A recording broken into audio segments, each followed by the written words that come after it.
The quiet collapse. I used to think I had a motivation problem, that I was lazy, unfocused, scatterbrained. But the truth is, I was simply drowning in noise, notifications, content, chaos, and a mind that never rested. It crept up slowly. I wasn't sleeping badly, but I was always tired. I had time, but I felt like I was always rushing, and no matter how much I accomplished, something still felt off. If you're watching this, you probably know exactly what I mean. You're not here because you're lazy. You're here because you're aware. Aware that something isn't right. And that awareness, that's your edge. Because now we can talk about what really happened to your focus and how to take it back. Chapter 1. What broke your focus? We live in a world built to fracture attention. Every app, every ping, every scroll, it's engineered, tested, refined to hijack your brain.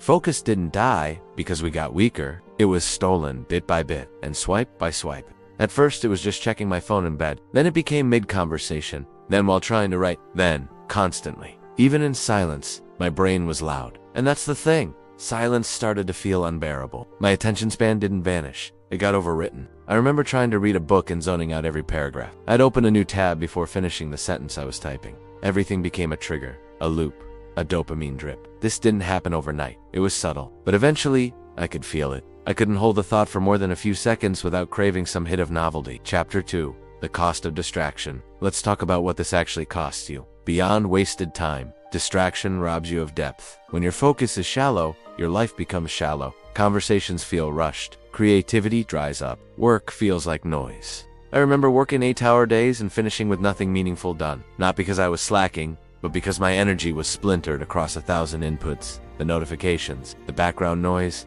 the constant checking, it all chips away at your mental bandwidth. And here's the brutal truth. The more you distract yourself, the more you train your brain to avoid discomfort. Reading, too slow. Thinking deeply, too boring. Solitude. So you scroll and refresh and scroll again just to feel something. But it's an illusion, because over time, your emotional threshold for boredom drops. You become overstimulated but undersatisfied. The more you chase that stimulation, the more numb you become. And that numbness begins to feel like your new normal. Eventually, you stop noticing the mental fatigue. You just call it life. Chapter 3. My breaking point. I wish I could tell you I had some heroic moment of clarity, but the truth, I broke during a regular Tuesday. I had tabs open, notifications on, background music playing, coffee next to me, and yet I was completely disconnected, not from the world, but from myself. I shut the laptop, stared at the wall, and for the first time in a long time, asked, what am I even doing? And it was terrifying because I didn't have an answer. I realized I wasn't busy. I was overstimulated,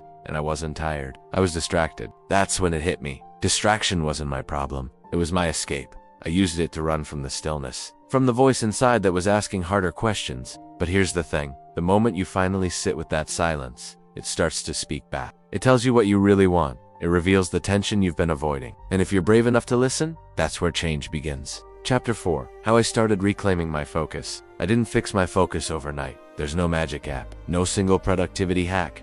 It was a rebuild, brick by brick. And it started with silence. Every morning, before anything else, I gave myself 15 minutes with no input. No phone, no notifications, no music, just me, my thoughts, and my breath. At first it was uncomfortable, but over time, it became a ritual, a moment of self-reflection, a reset. Then, I created deep work windows blocks, where I worked on one thing. No multitasking, no background videos, no bouncing between tabs. One task and full presence. I removed 50% of the apps on my phone. I disabled almost all notifications, and I made boredom my friend again. It's the hard way, but it's a way that it worked for me. And maybe it might also work for you. I started walking, slowly, no headphones, just trees, wind, breath, and most of all, I redefined focus. Not as a mental state, but as a practice. You don't wait to feel focused. You create the space for focus to arrive. Focus is a structure, built through habit, protected through discipline, and available to anyone who's willing to get uncomfortable. Chapter 5. You can fix this too. You're not broken, you're overwhelmed. And if you're still watching this, it means something in you is ready. You're tired of jumping between tasks, apps, and thoughts, only to feel like nothing actually moved. You want more than productivity. You want presence, clarity, control. You want to better your life again? Okay, so what's holding you then? Do something. Act. Now, here's how I began, and how you can too. Step 1. Start small. 1 focused hour a day is enough to rebuild everything. Step 2. Choose boredom. Turn off the noise. Let stillness grow. Step 3. Design your day for depth, not dopamine. Put your phone in another room. right before you scroll. Reflect before you react. This isn't about being perfect. It's about showing up with intention.